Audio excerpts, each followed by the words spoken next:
প্রতি বছর রবিউল আউয়াল মাস আসলেই তারা মিছিল নিয়ে বের হয় আর স্লোগান দেয় বিশ্বনবীর আগমন, শুভেচ্ছা, স্বাগতম। এখানে বিশ্বনবীর আগমন বলতে কি বোঝালেন আমার পরিষ্কার বুঝে আসে নাই। দুইটা অর্থ হতে পারে। একটা অর্থ হলো মায়ের গর্ভ থেকে পৃথিবীতে আগমন, আর একটা অর্থ হলো আমাদের মিছিলে বিশ্বনবীর আগমন। বিশ্বনবীর আগমন বলতে দুইটা অর্থ, একটা মায়ের গর্ভ থেকে পৃথিবীতে আগমন, আর একটা হলো মদিনা থেকে আমাদের মিছিলে আগমন। প্রথম অর্থে যদি বলে থাকে বিশ্বনবীর আগমন মায়ের গর্ভ থেকে এই পৃথিবীতে আগমন, তাহলে আমাদের নবীর আগমন ঘটল কবে? মায়ের গর্ভ থেকে এই পৃথিবীতে আমাদের নবীর আগমনের শুভেচ্ছা স্বাগতম জানাইলাম। আগমন করলেন কবে আর স্বাগতম জানাইলেন কবে? আমি আপনাদের এখানে আগমন করলাম এক বছর পূর্বে। যদি আপনারা বলেন অমুকে আগমন শুভেচ্ছা স্বাগতম এক বছর পর, তাহলে বিষয়টা কেমন হয়? এগুলো হলো কাণ্ড জ্ঞানহীন ব্যাপার না। এমন কাণ্ড জ্ঞানহীন ব্যাপার আমাদের সমাজে ঘটে কেন?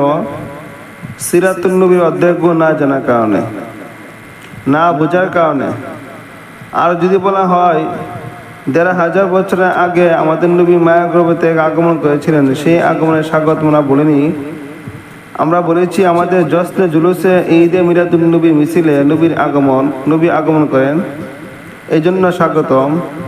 এটা যদি অর্থ ধরা হয়, এই অর্থে যদি বলা হয় বিশ্বনবীর আগমন শুভেচ্ছা স্বাগতম, তাহলে আপনাদের জশ্নে জুলুসে যে নবী আগমন করলেন, আপনি এই কথাটা পাইলেন কোথায়?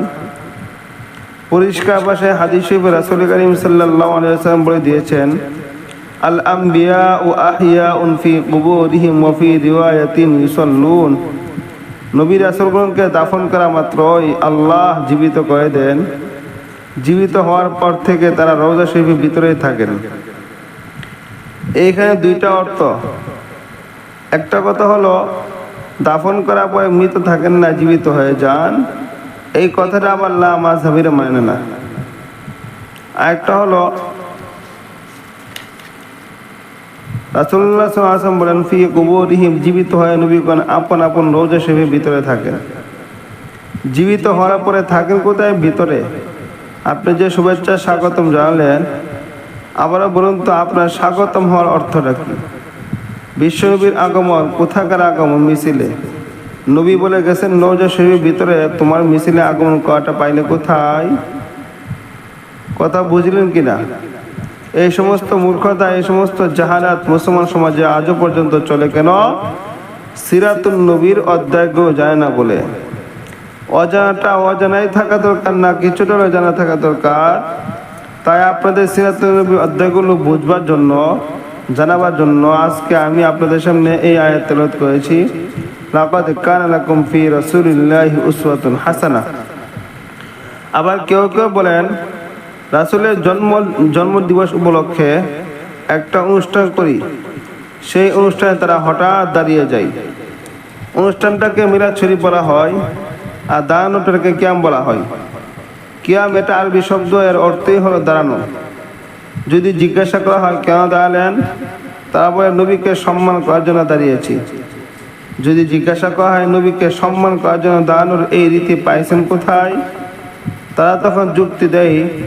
তারা বলে বাবাকে সম্মান করার জন্য যদি দাঁড়াইতে পারি, আমার শ্বশুরকে সম্মান করবার জন্য যদি দাঁড়াইতে পারি, আমার পীরকে সম্মান করার জন্য যদি দাঁড়াইতে পারি, উস্তাদকে সম্মান করবার জন্য যদি দাঁড়াইতে পারি, নবীকে সম্মান করবার জন্য দাঁড়াইতে পারবো না কেন? এই কথাগুলো কোরআন শরীফের কোন সূরার কত নম্বর আয়াতের তর্জমা? হাদিসের কোন কিতাবের কত পৃষ্ঠার হাদিস? এগুলো সব মন গড়া যুক্তি। মন গড়া যুক্তি দিয়ে নবীর মর্যাদা হয় না। নবীর মর্যাদা আল্লাহ কোরআনে যথেষ্ট পরিমাণ দিয়েছেন। আপনার মন গড়া যুক্তির জন্য বাকি রাখেননি কিছুই। নবীর মর্যাদা বিবরণ নবীর হাদিসে যথেষ্ট পরিমাণ দিয়েছেন। আপনার মন গড়া যুক্তির জন্য কিছুই বাকি রাখেননি। এবার দেখুন মন গড়া যুক্তি ঘনত্ব কি।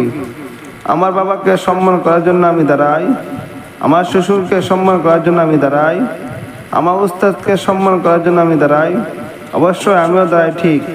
আমার কথা হলো আমার মান্য ব্যক্তিকে সম্মান করার জন্য আমিও দাঁড়াই, আপনারা দাঁড়ান। আসলে না আসা পরে নয়, আসার পরেও তাকে দেখলে আপনারা যে নবীকে সম্মান করার জন্য দাঁড়াইলেন, নবী আসলেন কখন, আপনারা দেখলেন কখন? সুতরাং এই দলিল ভিত্তিক কাজ, এগুলো সব দলিল ভিত্তিক কাজ নয়, এগুলো মন গড়া যুক্তির কাজ। মন গড়া যুক্তি দিয়ে মন গড়া যুক্তিও তো ঠিক মতো হইল না। আমার মুরব্বী আমার কাছে আসলে আমি তাকে দেখলে তারপর তাকে সম্মান করার জন্য দাঁড়াই। নবীজিকে সম্মান করার জন্য আপনি দাঁড়াইলেন, নবীজি আসলেন কখন, আপনি দেখলেন কখন? যুক্তিও তো খাটলো না, বেখাপ্পা যুক্তি হয়ে গেল। আমার বাবাকে সম্মান করার জন্য আমি দাঁড়াই, আমার বাবা আমার কাছে আসলে এবং আমি তাকে দেখলে। আমার শ্বশুরকে সম্মান করার জন্য দাঁড়াই, আমার শ্বশুর আমার কাছে আসলে আমি তাকে দেখলে। যেই লোক মান্য ব্যক্তিকে, যে কোনো মান্য ব্যক্তি আসলে তাকে সম্মান করার জন্য দাঁড়াই। তাহলে আমরা যে রাসূলকে সম্মান করার জন্য দাঁড়ালাম, উনি আসলেন কখন, আমরা দেখলাম কখন? নবীকে সম্মান করার জন্য দাঁড়াইলেন যে নবী কোথায় আসলেন, আবার বলেন নবী কোথায় আসলেন? নবী বলে গেছে, কি বলে গেছেন? নবী বলে গেছে আপনার অনুষ্ঠানে আসবেন না, বলে গেছেন নবী রওজা শরীফের ভিতরে থাকবেন বলে গেছেন। নবী বলে গেছেন রওজা শরীফের ভিতরে থাকবেন, আপনি বলবেন আসবেন, কারটা মানবো? কাজেই মন গড়াভাবে নবীর সম্মান করলে এটা নবীর সম্মান হবে না, এটা নিজের সম্মান হবে। এই জন্য রাসূল কারীম সাল্লাল্লাহু আলাইহি ওয়াসাল্লাম পরিষ্কার বলে দিয়ে গেছেন, আল আম্বিয়া ও আহিয়াউন ফি কুবুরিহিম। নবী রাসূলগণকে দাফন করা মাত্রই আল্লাহ নবী রাসূলগণকে জীবিত করে দেন। জীবিত হয়ে তারা অনুষ্ঠানে যোগদান করেন না, বরং রওজা শরীফের ভিতরে থাকেন। বুঝে থাকলে বলেন তো, বিশ্বনবীর আগমন শুভেচ্ছা স্বাগতম এর অর্থ কি? বিশ্বনবীর আগমন বলতে কি বোঝাইলেন? ওই যে ১৩,০০০ বছর আগে যে মায়ের গর্ভে পৃথিবীতে এসেছিলেন, সেটা যদি হয়ে থাকে তাহলে আগমন হইল কবে আর স্বাগতম জানালেন কবে? আর যদি এটা হয়ে থাকে যে এমন এখন আমাদের মিছিলে নবীর আগমন করবেন, এই জন্য বিশ্বনবীর আগমন শুভেচ্ছা স্বাগতম। নবী বলেন আমি আগমন করবো না, আমি সেখানে থাকবো। নবী বলেন আমি আগমন করবো না, আমি সেখানে থাকবো। নবীর কথার বিরুদ্ধে আপনি বলেন যে আগমন করবেন। নবীর কথার বিরুদ্ধে কথা বলেন না, আমি কি নবীর প্রেম? নবীর কথার বিরুদ্ধে কথা বললে কি নবীর ভালোবাসা হয়, আশিক রাসূল হয়?